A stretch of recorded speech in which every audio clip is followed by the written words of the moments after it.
Good morning. Welcome back to my channel. My name's Sarah if you're new here. I started this channel to document my journey becoming a single mother by choice by going through IVF after getting diagnosed with endometrial cancer and PCOS. I am now cancer-free, but if any of that applies to you or appeals to you at all, please be sure to hit the subscribe button and click the notification bell to get updated whenever I upload new videos. I am today, gosh, how many days post-transfer am I now? 19? 19 days post-transfer. And I am technically 5 weeks and 3 days pregnant, which is super early for an ultrasound, but I'm on my way to get an early ultrasound just to make sure the gestational sac is in the uterus. So just to, rule out an ectopic pregnancy and just make sure that the baby is in the right place. I don't think we'll be able to see much else today other than the gestational sac because I'm only 5 weeks, 3 days. So, we might be able to see a yolk sac, but that's not definite. So I am gonna do my best to convince the tech to let me film so I could share it with you guys. I have no idea if I'm gonna get someone that will be cool with that or not. So I'll try. Your ovary has like a big cyst on it. It does? Yeah. So that's the issue. Is that a bad thing? No. Is that from ovulating? Yeah. Oh my goodness. So that's why. Will it go away? Yeah. I knew it. I knew my body. I knew there was something going on. So yeah, there's the sac and there's just a little yolk sac there, Oh, I didn't even know we'd be able to see the yolk sac. Yeah. So it is in the right place. Mm-hmm. Yeah. Just like, we said, it's just early, Mm-hmm. Do you see that often, that someone will have a cyst right when they get pregnant? Sure, it's usually the side they ovulate, and just from hormones. Right.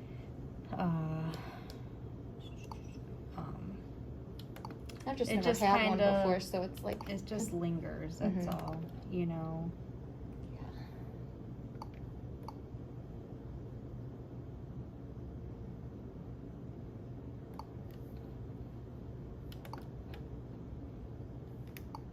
So the sac is saying 5 and 5, and you're 5 and 2 with the period, so it's right on track. Cool. At least it's not under. Right.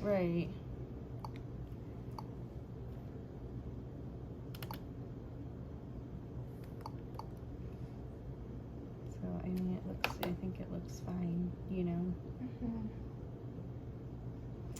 Oh, that makes me feel better that it's a cyst, because Yeah. I was almost worried it was an ectopic because I was getting shooting pains in my right ovary. So well, you're a thinner person, so you're gonna probably feel a little bit more, okay.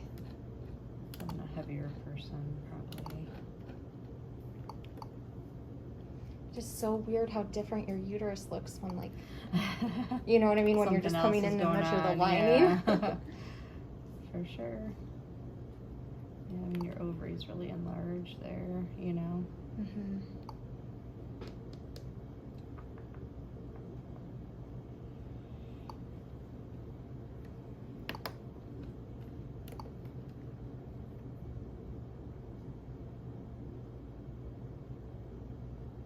So that's probably the side I ovulated on. Mm-hmm. I think that was the side I had the 25 millimeter Oh, follicle. really? Okay, yeah.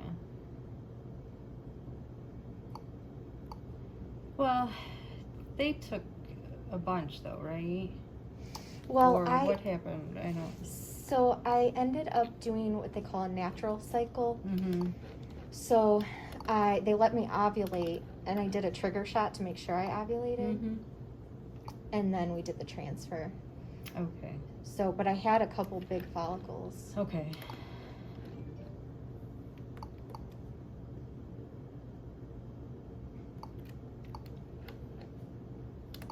So did they actually do like a retrieval? Yeah, the retrieval was Okay. March 4th.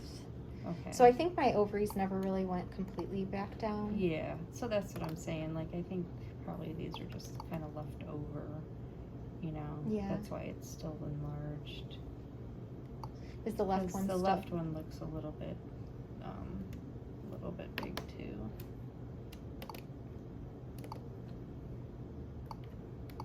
Is like they will eventually go down though? Yeah, it just takes a little bit because now you're producing, like Right. I said, those extra hormones. So they can't, I think, fully let go yet, Right, you know? right. For whatever reason, they're just like, they just get, you know, they're just stimulated still, you Mhm. know? So, that's all.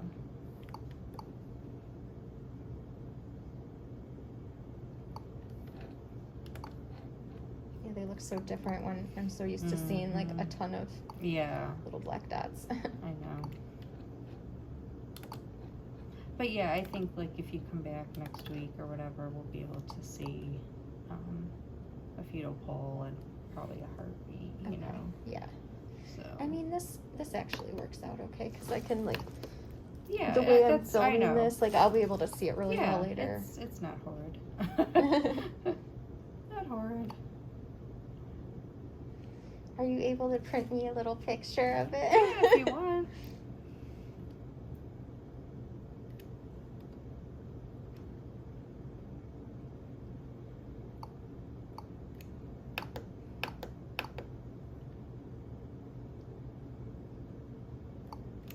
So the little white dot is the yolk set? Yeah, this circle here. Okay. And it kind of, I don't even know what it really does. It's just an early pregnancy finding. Right, right. You know, kind of lingers till placenta develops and baby develops and just disappears. So. So cool. Mhm. So you don't see anything in my tube or anything, right? Oh, no, I don't see anything. Okay, cool. No, that's your whole ovary there.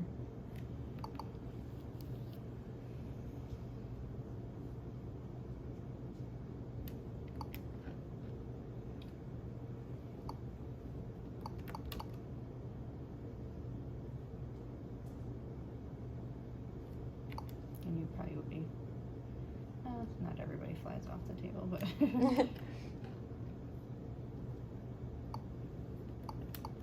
you know, if it was ectopic. And plus there's an intrauterine thing, and that would be so rare if there was both. Right. True, So. true. I mean, I've seen it before, but it's very rare.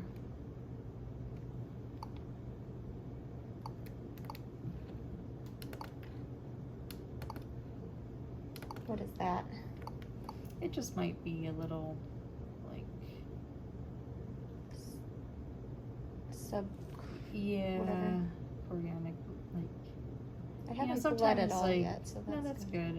It just might reabsorb, but sometimes when after implantation, there's like just blood caught behind it. Mm-hmm. So most likely it'll just like go away. Okay. Okay, as you guys saw, I was able to film for you and for me. I'm so relieved that the pregnancy is in the right place. It's not an ectopic. But I just knew something was up with my right ovary. I had people telling me like, oh, maybe it's just the right side of your uterus that you're feeling. Like, I knew it was my ovary. So it makes sense that I have a huge cyst on my ovary. And I've never had a cyst on my ovary before. So I'm sure when the nurse calls me later today, she'll tell me a little more. I know the ultrasound techs don't always know as much, obviously, as the nurse or the doctor, but the tech, as you heard, said not to worry and it should just go away on its own. So I'm not going to worry about it. But then, as you also saw, I may have a subchorionic, is that how you say it? Hematoma or hemorrhage. I have not spotted or bled or anything at all. So she said that that also is super common and that it could just get reabsorbed. So maybe it'll never get to the point of bleeding. So I'm hoping that's the case. So it wasn't like 100% smooth sailing or anything, but at least for the most part, I feel like all in all, it's good news. I did get my blood drawn today too, so I'm anxious to see what that number is. It should be over like 5,000-ish, I think. If we're going by the doubling every 48 hours still. Yeah, so I will let you guys know when I find out my HCG level today, and then I think I'm probably gonna go in for another ultrasound a week from today. So I will film that again for you guys, because I'm pretty sure I'll probably get the same tech. And she was cool with it, so yeah, so I might not update you guys until next week. In a few hours, I'll get my HCG level and I'll let you guys know what that is. Okay? Okay, I just wanted to close out the video and let you guys know my HCG level today is 5,550.0, so it's exactly 5,550, which I think is really cool. I decided I'm actually not going to check it again on Wednesday. The nurse said it's really not necessary, so I've already had 4, and every single time the levels have been rising more than doubling every 48 hours, so I can be confident in that. She didn't sound concerned about the ovarian cysts or the, I'm gonna just call it the SCH. So I'm gonna try my best not to be concerned about it either. I did do some Googling when I got home and it led me down a scary path. So I'm gonna try not to worry about that.